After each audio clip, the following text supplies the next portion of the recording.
Ok, estamos de volta com o programa Em Pauta, conversando nesta noite sobre perseguição aos cristãos em nossos dias. E aí, como temos percebido, realmente são números muito fortes, alarmantes, mas a perseguição que se dá não somente em várias partes do mundo, mas também aqui no nosso Brasil. Quero agradecer muito a participação dos nossos queridos telespectadores, não é? Também o pessoal que foi mandando para a gente o seu e-mail. Aqui de maneira especial, um abraço ao Adilson de Oliveira, ele é de Cubatão, São Paulo. Ele diz, olha, ô Frei, Padre Hamilton, os bons cristãos acabam pagando pelos maus cristãos. A Marta de Itaperuna, ela aqui, Itaperuna, imagino que no norte do estado do Rio de Janeiro, grande abraço, viu Marta? Ela viu na internet, Frei, que o mundo vai acabar amanhã. Tomara que não cabe não, viu Marta? Mas eu também vi isso aí na internet hoje. A Jacira Reis, campestre aqui em Minas Gerais, ela manda um abraço ao padre, ao Frei, ao professor. O Marcos Matos, ele insiste em Mateus 24. Vou ler aqui, Marcos. Inclusive, estou com a Bíblia aqui na mão. Ó. Pera aí.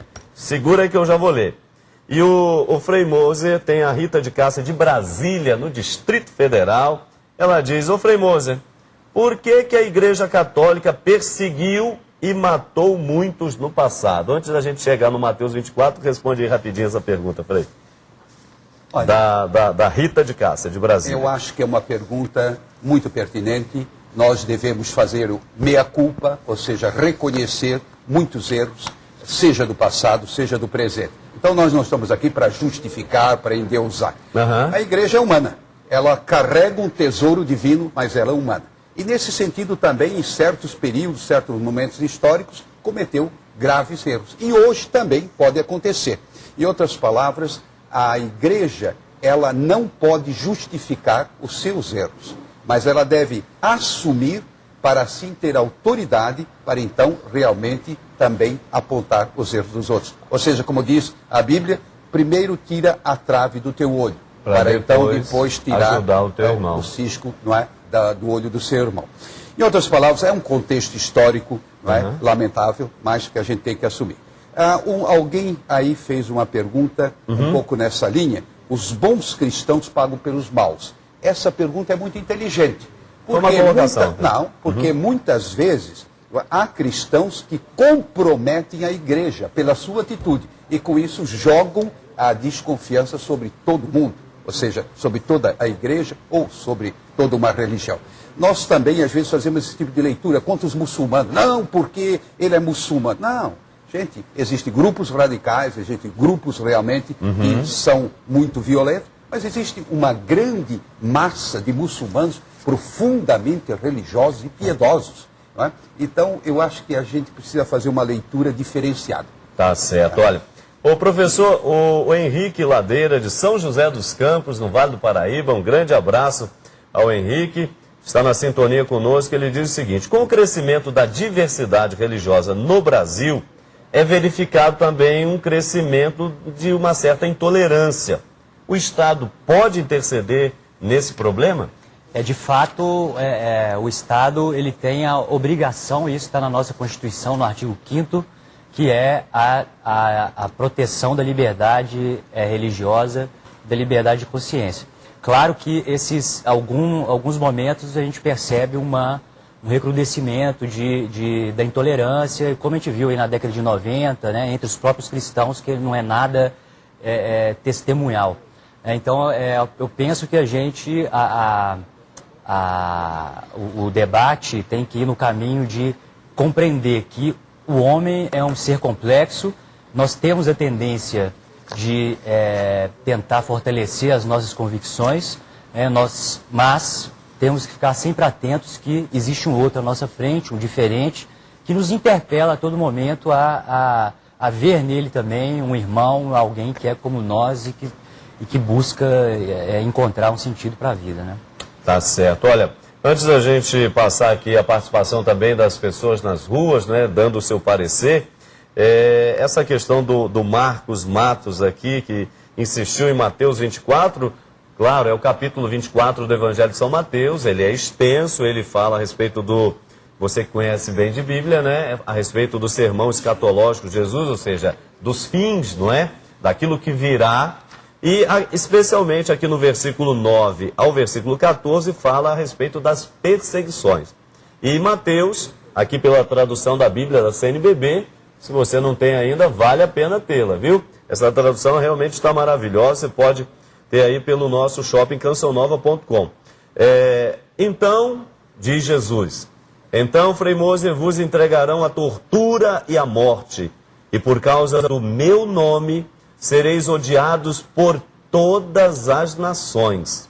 Muitos tropeçarão, trairão uns aos outros e se odiarão mutuamente. Hão de surgir muitos falsos profetas, que enganarão muita gente.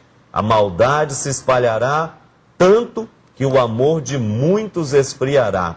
Mas quem perseverar até o fim, esse será salvo. A boa nova do reino será proclamado em todo o mundo, como testemunho para todas as nações. Então virá o fim. Bom, antes de mais nada, São Mateus está descrevendo aquilo que estava acontecendo. O Evangelho de São Mateus é de meados da década de 80. Portanto, já tinha havido o apedrejamento do Santo Estevão, logo depois da morte de Jesus, ano 33, não é? E logo as primeiras perseguições que se deram justamente pouco tempo depois da morte de Jesus. E na medida que o cristianismo ia se espalhando, por exemplo, em Roma, São Pedro e São Paulo, no ano 67, não é? Foram mortos em Roma, martirizados. Ora, São Mateus então está descrevendo aquilo que de fato estava ocorrendo ou tinha ocorrido antes. Por exemplo, o pai entregando seu filho entregando seu pai por motivos de fé em Jesus Cristo. Agora, outra perspectiva de São Mateus é justamente a profética para o futuro. Ou seja, ele sai de um presente que ele estava vivenciando, veio de um passado, sai de um presente e projeta para o futuro. E, nesse sentido, o discurso escatológico, ele é realmente emblemático. Ou seja, nós devemos ter presente que, na medida em que Cristo for anunciado na sua totalidade, o Cristo total, ou seja, por exemplo, o sofrimento, a cruz, a renúncia, o caminho estreito, nessa medida sempre haverá pessoas que vão rir, que vão, de alguma forma, fazer chacota. Não é? Puxa, esse pessoal acreditando.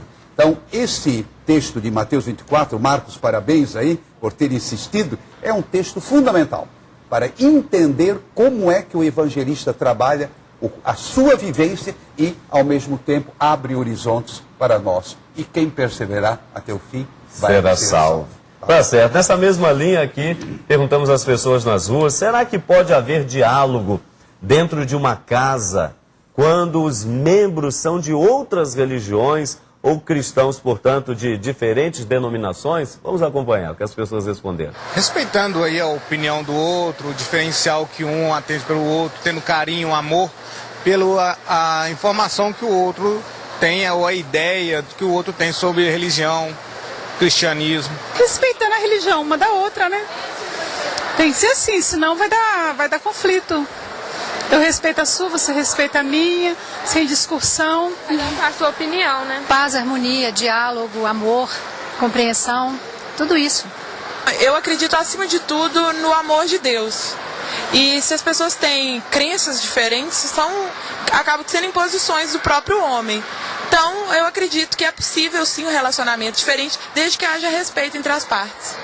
Com muito respeito, amor, compreensão dos amigos. Eu acho que a religião nesse aspecto não influencia a fé, que é o importante nesse caso, né? Não tem problema a crença da pessoa que ela acredita, o importante é acreditar em Deus.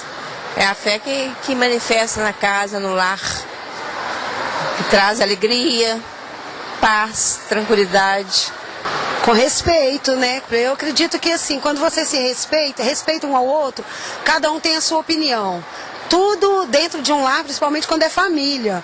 Se é construído com amor, é saudável. Assim eu falo porque na minha família tem várias religiões. Religião, futebol, não se discute. Então você não dá palpite porque sai briga mesmo.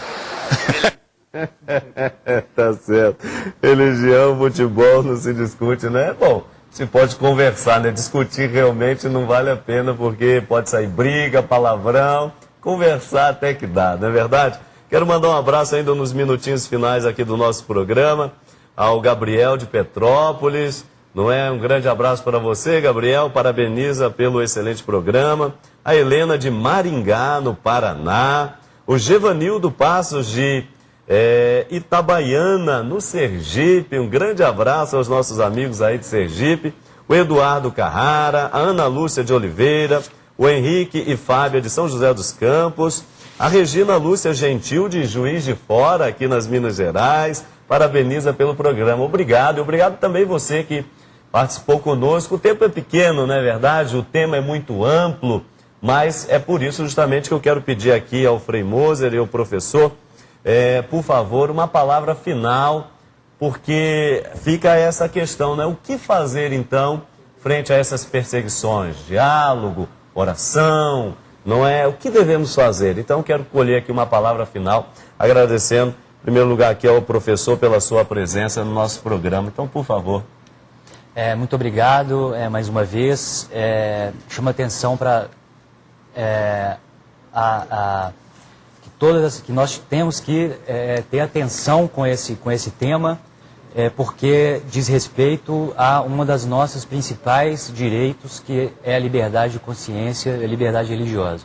A cada dia vemos mais uma propagação de uma discriminação sutil e simbólica, mas temos que estar muito atentos a isso e prestar atenção que temos direitos e temos que exigi-los. Tá certo. Frei Moser, por favor.